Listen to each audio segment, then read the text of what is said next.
तो चलिए सबसे पहले हम ये देख लेते हैं अभी कि टैली हमारे कंप्यूटर में डाउनलोड कैसे करना है और उसे इंस्टॉल कैसे करते हैं। जो एजुकेशनल मोड जिसे कहते हैं या स्टूडेंट वर्जन जिसे कहते हैं कि वो फ्री में है, तो वो कैसे डाउनलोड करेंगे चलिए देखते हैं। और उसमें फ्री में तो क्या क्या चीज़ें फ्री में वो भी तो हमें पता होनी चाहिए, राइट गाइस। तो सबसे पहले करना क्या है, आपके ब्राउज़र में आपके कंप्यूटर पे आपको सर्च करना है ये वेबसाइट जिसका नाम है tallysolution.com, और मैंने विजिट की है ऑलरेडी, जो कि मैं आपको यहाँ पे दिखा रहा हूँ। जैसे आप tallysolution.com टाइप करोगे आपके ब्राउज़र के एड्रेस बार में, या फिर गूगल पे भी टाइप करोगे, सर्च करोगे, तो आपको कुछ इस तरह से पेज मिलेगा जो कि आपके सामने है, और जिसमें डाउनलोड सेक्शन पे आपको क्लिक करना है। मैंने ऑलरेडी क्लिक किया है, डाउनलोड सेक्शन पे क्लिक किया है, और यहाँ पे आपको दिख रहा है टैली का नया रिलीज आपको डाउनलोड करने के लिए मिलेगा। जब आप डाउनलोड करें उस वक्त शायद ये 665 हो सकता है, 667 हो सकता है। टैली का वर्जन यही रहता है अभी, tally.erp9। उन्होंने अभी रिलीज़ अपडेट करना चालू किया है, नए नए रिलीज़। और अगर आप यहाँ पे मतलब आगे देखोगे जब भी आप डाउनलोड करें तो नया वर्जन आपको मिलने वाला है। तो उन्होंने क्या कहा है कि अगर आप टैली ट्रायल बेसिस पे यूज़ करें तो 7 दिन के लिए ट्रायल उनका मिलता है, तो आप 7 दिन के लिए भी ट्रायल ले सकते हैं। आप यहाँ पे बाय नाउ पे क्लिक करके ट्रायल ऑप्शन भी आपको मिल जाता है। लेकिन आप स्टूडेंट हो तो 7 दिन के लिए ट्रायल यानी कि आपको पूरी टैली एक्सेस करनी मिलेगी, राइट। और 7 दिन के बाद फिर से टैली का डेट लॉक हो जाएगा। यहाँ पे क्या होता है मैं डिफरेंस बता देता हूँ। आप यहाँ से अगर डाउनलोड कर लेते हो ना, ये टैली आप यूज़ कर सकते हैं एज इट इज़, जो प्रोफेशनल बिजनेस वर्जन रहता है। मैंने ऑलरेडी डाउनलोड करके रखा है, यहाँ पे दिखाई दे रहा है। डाउनलोड बटन पे क्लिक करना है, यहाँ पे डाउनलोड। लेकिन यहाँ पे 2 मैंने फाइल डाउनलोड किए, अगर आप ध्यान से देखोगे यहाँ पे देखिए setup.exe setup 1 setup 2। ऐसा क्यों है? इस सेटअप पे अगर आप देखेंगे तो ये है 3 से 4 MB का सेटअप है, और ये है लगभग 100 से 120 MB का। ये क्यों है ऐसा? क्योंकि ये मैंने डाउनलोड बटन पे क्लिक करके ये सेटअप किया, और ये इंस्टॉल नाउ से सेटअप किया। अब ये दोनों में फ़र्क क्या है? जब आपके पास इंटरनेट है कंप्यूटर में तो आप डायरेक्टली इंस्टॉल नाउ पे क्लिक करो, एक 3 से 4 MB की फाइल आ जाएगी, और बाकी की फाइल इंटरनेट से डाउनलोड हो जाएगी। यहाँ से आप इस सेटअप को रन करना है। और जब आप इंस्टॉल करना चाहते हैं आपके ऐसे कंप्यूटर में जिसमें इंटरनेट नहीं है, तो आप ये डाउनलोड करके ये वाली फ़ाइल ले लो। ये लगभग 100 से 2 से 150 MB की है, 120 MB की है। तो ये फाइल आप पेन ड्राइव में लेके कॉपी करके उस कंप्यूटर में जाके इंस्टॉल कर सकते हैं, राइट। अगर मैं इन फाइल को आपके डाउनलोड फोल्डर में दिखाऊंगा, show in folder download folder में दिखाता हूँ, तो इसके दोनों की साइज़ आपको अलग अलग देखने मिल जाएगी। इसकी अगर साइज़ आप देखेंगे राइट क्लिक करके प्रॉपर्टीज़, यहाँ पे देखिए, यहाँ पे आपको दिख रहा है लाइक KB में आ रहा है, लेकिन प्रॉपर्टीज़ में आप देखेंगे तो MB में भी पता चलेगा आपको। ये दिख रहा है 112 MB है, और ये अगर आप देखेंगे तो यहाँ पे इसका साइज़ है 3 MB लगभग। प्रॉपर्टीज़ में जाकर आप देख सकते हैं 3 MB। तो आपके ऊपर है, आपको अगर ऐसे कंप्यूटर में इंस्टॉल करना है जहाँ पे इंटरनेट नहीं, तो ये फाइल आप मोबाइल से डाउनलोड करके लीजिए, ये जो कि ये डाउनलोड ऑप्शन से मिलता है। और ये वाला है कि डायरेक्टली इंटरनेट से आप इंस्टॉल कर सकते हैं। एक बार ये फाइल आपने डाउनलोड कर ली, तो मैंने ये फाइल रन कर ली, मैंने ऑलरेडी डाउनलोड करके रखा है। तो फटाक से इंस्टॉल करने के लिए, क्विकली इंस्टॉल करना है, तो मुझे ये वाला सेटअप मैं रन कर रहा हूँ, क्योंकि ये तो आपको इंटरनेट से बाकी की फाइल डाउनलोड होगी तो थोड़ा सा टाइम लेगा फिर से डाउनलोड होने के लिए। तो सेटअप पे क्लिक करके आपको रन करना है। आगे के स्टेप्स इजी है, बट कुछ चीज़ें हैं जो कि बेसिकली आपको याद रखनी, इसीलिए मैं इस सेटअप प्रोसेस प्रॉपरली बता रहा हूँ। इसीलिए क्योंकि इंस्टॉलेशन के दौरान आप फोल्डर का लोकेशन सिलेक्ट करोगे कि भाई फाइल कहाँ पे इंस्टॉल होनी चाहिए टैली की, वो बहुत इंपॉर्टेंट है। इसीलिए ये पूरा प्रॉपरली वीडियो मैं आपके लिए बना रहा हूँ। ये पीछे की चीज़ें मैं थोड़ी देर के लिए बंद कर देता हूँ, और ये आपको दिखा रहा हूँ। आपके सामने आ रहा है ये डाउनलोडिंग का विंडो। अब सबसे पहले मैं आपको ये बताना चाहूँगा कि यहाँ पे इंस्टॉलेशन फोल्डर आपको लोकेट करना ज़रूरी है, जो कि ऑलरेडी लोकेटेड है। Installation folder C drive program file tally.erp9। अब होता क्या है इसके बारे में ज़रूर आपको बताऊंगा। आप विंडोज़ ई प्रेस करो और आपके माई कंप्यूटर ब्राउज़र में जाओ। जैसे कि यहाँ पे आपको पता है, मैं विंडोज़ ई से दिखाता हूँ। चलो विंडोज़ ई एक्सप्लोरर में जाओ, विंडोज़ ई एक्सप्लोरर में आ जाओगे, और इसके अंदर आपको दिस PC में आना है। दिस PC, अगर आप विंडोज़ 10 यूज़ करो तो दिस PC आपको, नहीं तो विंडोज़ 7 यूज़ करो तो आपको विंडोज़ ई प्रेस करते ही आपके सामने माई कंप्यूटर आ जाता है।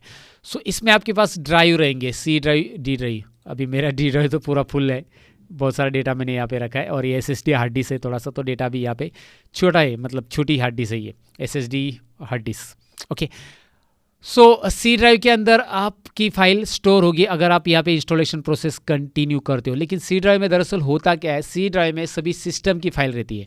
अगर मैं यहाँ पे एंटर करूँगा तो यहाँ पे आपको सारी मेरी सिस्टम की फ़ाइल दिखाई देगी। C ड्राइव के अंदर सारी सिस्टम फाइल रहती है। जब आपका कंप्यूटर में विंडोज़ क्रैश होता है तो बेसिकली इन फाइल को रिप्लेस किया जाता है, यानी कि नई विंडोज़ डालने के लिए इसमें नया विंडोज़, ये फाइल फॉर्मेट की जाती है और दूसरा विंडोज़ की फाइल डाली जाती है। तो ऐसे में आपकी फाइल्स अगर C ड्राइव में पड़ी कोई भी सॉफ्टवेयर की, जैसे टैली की, तो वो सारी फाइल चली जाने वाली है। तो मेरा रिकमेंडेशन आपको रहेगा कि टैली आप D ड्राइव में इंस्टॉल करो, राइट।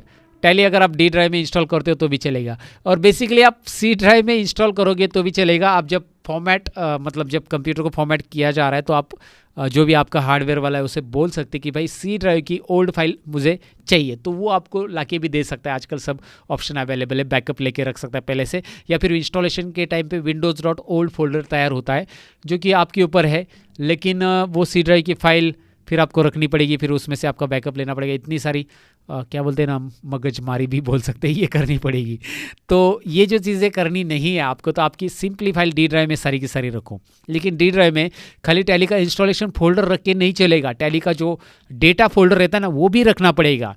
तो ये प्रोसेस में इस वाले इंस्टॉलेशन प्रोसेस में बता रहा हूँ, जो कि लोग बताते नहीं है कि भाई डेटा फोल्डर हमें सी ड्राइव से डी ड्राइव में कैसे लेना है, क्योंकि टैली का इंस्टॉलेशन फोल्डर अभी आ रहा है लेकिन डेटा फोल्डर कैसे आएगा वो भी मैं आपको बताऊंगा। यहाँ पे अगर आप एडवांस पे क्लिक करोगे ना, यहाँ पे आपको आता है डेटा फोल्डर की डायरेक्टरी दिखाई दे रही है एडवांस में। तो यहाँ पे मैं आपको बता रहा हूँ एडवांस ऑप्शन कोई चेंज ही नहीं करता यहाँ से।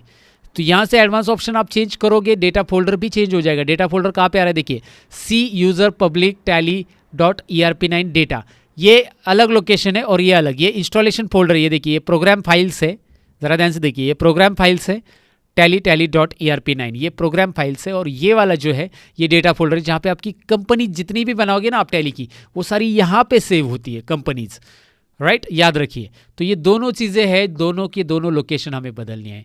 तो इसके लिए हमें हमारे डी ड्राइव के लोकेशन, या फिर आपके पास कंप्यूटर में ई ड्राइव है एक्सप्लोरर के अंदर, उसमें जाना है और यहाँ पे एक अपना नया फोल्डर बनाना है टैली के। एक दो फोल्डर बनाइए, एक डेटा के लिए और एक इंस्टॉलेशन के लिए। तो दोनों फोल्डर कैसे बनाने मैं आपको दिखाता हूँ। Right click, new folder. So यहाँ पे नाम देते हैं टैली सेटअप या Tally installation.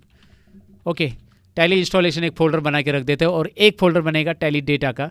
So new folder और टैली कंपनीज़ या टैली डेटा, टैली की सारी कंपनीज़ आपकी यहाँ पे रहेगी, तो टैली कंपनीज़ करके हम इस फोल्डर को बना देते हैं। सो ये दो फोल्डर, दो अलग अलग फोल्डर मैं इसलिए बना रहा हूँ, एक में सेटअप है, एक में रहेगा हमारा डेटा। सो गाइज ये दोनों फोल्डर मैंने बना दिए अलग अलग। आप एक फोल्डर में दोनों भी रख सकते हैं, ज़्यादा खिचड़ी नहीं करनी हमें, इसलिए मैं आपको ये समझा रहा हूँ कि ऐसा कीजिए। अब सेटअप ऑप्शन में दोबारा आइए और इस इंस्टॉलेशन प्रोसेस को देखिए। इंस्टॉलेशन फोल्डर में आपको जाना है, इंस्टॉलेशन फोल्डर में क्लिक करना है, और अब आप क्लिक करोगे कहाँ पे, यहाँ पे देखिए, यहाँ पे प्रोसेस आपको दिखा रहा हूँ कि आपका जो इंस्टॉलेशन फोल्डर जब आप ओपन करते हो तो आपके पास सामने ये स्क्रीन आती है। इसमें आपको दिस पीसी तो आपको ऊपर मिल रहा है, और दिस पीसी में आपको डी ड्राइव ढूंढना है। नीचे डी ड्राइव, आपको डी ड्राइव या ई ड्राइव जिसमें आपने फोल्डर बनाया, इसके अंदर ये एरो दिखाई दे रहा है छोटा सा। ओके, छोटे से एरो पे क्लिक करना है, और इसके ऊपर क्लिक करने के बाद यहाँ पे आपका टैली का फोल्डर मिलेगा, इंस्टॉलेशन, ये वाला फोल्डर यहाँ पे हम सिलेक्ट कर लेंगे। चलिए इस लोकेशन पे इंस्टॉलेशन फोल्डर को इंस्टॉलेशन फोल्डर में डाल दिया। अब हमारा D drive tally installation folder में आ चुका है। एडवांस में जाइए, एडवांस में आपको यहाँ पे मिला है टैली डेटा डायरेक्टरी। आपको सी डेटा डायरेक्टरी चेंज करने के लिए अंदर भी है ऑप्शन, लेकिन इतना अंदर जाने से पहले इंस्टॉल करते समय ही हम चेंज करेंगे, तो अंदर जाके फिर वो कोड चेंज करो, ज़रूरी नहीं है सारी चीज़ें। ओके, तो यहाँ पे क्लिक करो। अब हम यहाँ पे क्लिक करने के बाद यहाँ पे एक चीज़ है कि हमें यहाँ पे सिलेक्ट करना है हमारा फिर से डी ड्राइव, और फिर से हमें टैली कंपनीज़ ये दिख रहा है हमारा टैली कंपनीज़, राइट, और ओके कीजिए।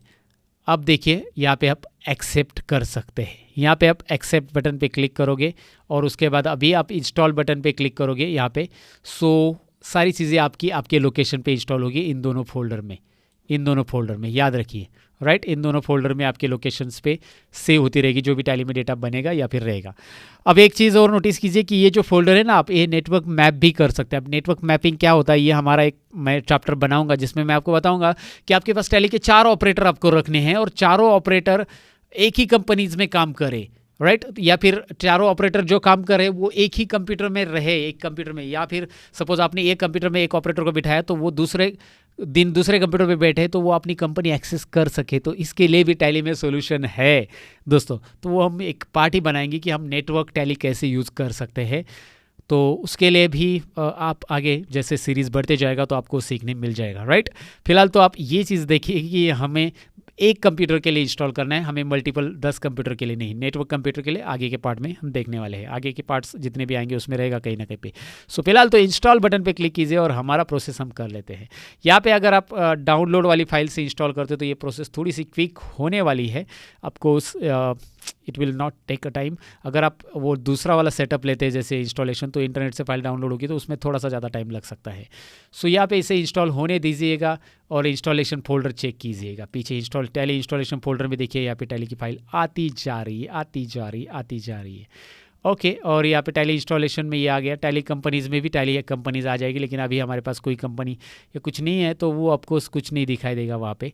लेकिन टैली इंस्टॉलेशन में तो आपको टैली पूरी मिल गई है और टैली हमारा पूरा इंस्टॉल हो गया है। डन, यहाँ पे done done done done. Okay और ये वर्जन कौन सा इंस्टॉल किया वो भी आपको बता दिया उसने।